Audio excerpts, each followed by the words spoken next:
നെല്ല് സംഭരണത്തിന്റെ വിഷയത്തിൽ നടപടിയിൽ ഏർപ്പെടാൻ വേണ്ടി മില്ലുകാർ ഇന്ന് യോഗം കൂടുന്നുണ്ട്. അത് പരിഹാരം ഉണ്ടാകും. അതെല്ലാം പാർട്ടി അല്ല ഇപ്പോൾ ചില രാഷ്ട്രീയ പരിഹാരം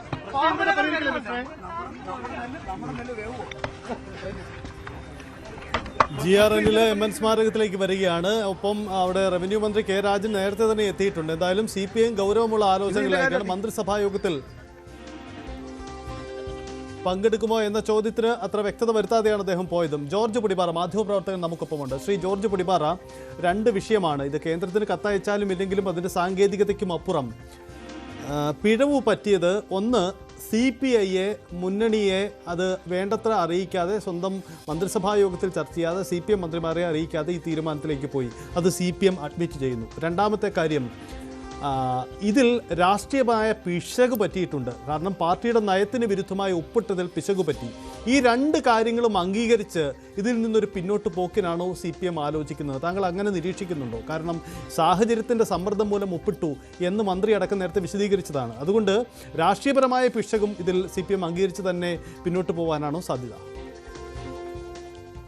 തീർച്ചയായിട്ടും ഇതിനകത്ത് രണ്ട് പിശകും സംഭവിച്ചിട്ടുണ്ടെന്നുള്ളതാണ് ഏറ്റവും പ്രധാനപ്പെട്ട പ്രശ്നം. ഘടകകക്ഷികളെ അറിയിക്കുകയോ മന്ത്രിസഭാ യോഗത്തിൽ ചർച്ച ചെയ്യുകയോ ചെയ്യാതെ ഇത്രയും സുപ്രധാനമായിട്ട് ഇടതുമുന്നണിയെ സംബന്ധിച്ചിടത്തോളം വളരെ നയപരമായൊരു വിഷയമാണിത്. കാരണം CPM ആയാലും CPI ആയാലും നേരത്തെ മുതൽ അതിശക്തമായി എതിർക്കുകയും അവരുടെ നേതാക്കളെല്ലാം നിരന്തരം ലേഖനങ്ങൾ എഴുതുകയും പാർട്ടി കോൺഗ്രസിലടക്കം ചർച്ച ചെയ്യുകയും അത് അംഗീകരിക്കില്ലെന്ന് പറയുകയൊക്കെ ചെയ്തൊരു വിഷയത്തിൽ ഒരു സുപ്രഭാതത്തിൽ CPIയെ പൂർണ്ണമായിട്ട് ഇരുട്ടിൽ നിർത്തി ഘടകകക്ഷികളെ ആരോടും കമ്മ്യൂണിക്കേറ്റ് ചെയ്യാതെ വിദ്യാഭ്യാസ മന്ത്രിയും മുഖ്യമന്ത്രിയും മാത്രം അറിഞ്ഞ് ഇതുപോലുള്ള ഒരു കരാറിൽ ഒരു MOUയിൽ ഒപ്പിടുക എന്നൊക്കെ പറയുന്നത് തീർച്ചയായിട്ടും അസാധാരണമായ ഒരു നടപടിക്രമമാണ്.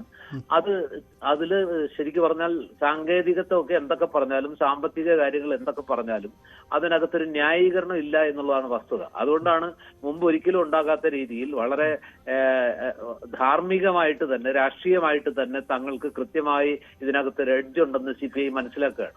അതുകൊണ്ടാണ് അവർക്ക് ഇത്രയും കർക്കശമായ ഒരു നിലപാടെടുക്കാൻ കഴിഞ്ഞത്. തങ്ങളുടെ നിലപാടിന് പരസ്യമായിട്ട് പിന്തുണച്ചില്ലെങ്കിലും CPMനകത്ത് തന്നെ വലിയൊരു വിഭാഗത്തിന്റെ മാനസികമായിട്ടുള്ള പിന്തുണ തങ്ങളോടൊപ്പം ഉണ്ട് എന്നുള്ളൊരു തിരിച്ചറിവും CPIക്കുണ്ട്. കാരണം ഇത് അമാതിരി ഒരു വിഷയമാണ്. ആ വിഷയത്തിന്റെ അതിനകത്തുള്ള അതിന്റെ ഒരു സാധ്യത ഉൾക്കൊണ്ടുകൊണ്ട് തന്നെയാണ് വല്യേട്ടനോട് ഇത്തിരി ശക്തിയായി തന്നെ എതിർത്ത് നിൽക്കാൻ തയ്യാറായത്. ഇതിൽ രണ്ടുണ്ട് നേട്ടം. ഒന്ന്, CPIയുടെ നിലപാട് ശരിയെന്ന് സ്ഥാപിച്ചെടുക്കാൻ അവർക്ക് കഴിഞ്ഞു.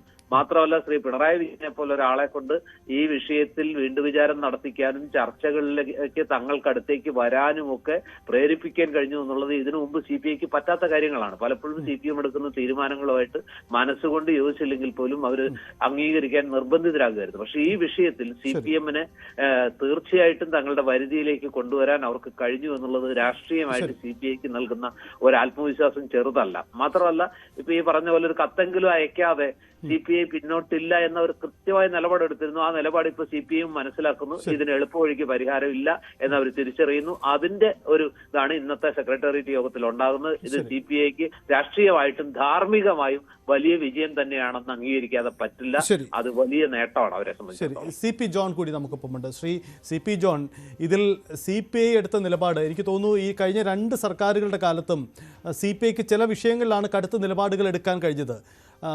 പക്ഷേ ഇപ്പോൾ എന്തായാലും എടുത്ത ഈ നിലപാടിലേക്ക് CPMനെ കൊണ്ടുവരിക്കാൻ കഴിഞ്ഞു എന്നതാണ് ഇപ്പോൾ പുറത്തു വരുന്ന വാർത്തകൾ. അതൊരു ഔദ്യോഗിക വിശദീകരണം വരേണ്ടതുണ്ട്. പക്ഷേ എന്ത് തന്നെയായാലും ഒരു പിന്നോട്ട് പോക്കാണ് സംഭവിക്കുന്നത് എന്നതാണ്. ഇതോടുകൂടി ഇടതുമുന്നണിയിലെ ആശയക്കുഴപ്പം പൂർണ്ണ പരിഹാരത്തിലെത്തുമെന്ന് താങ്കൾ കരുതുന്നുണ്ടോ?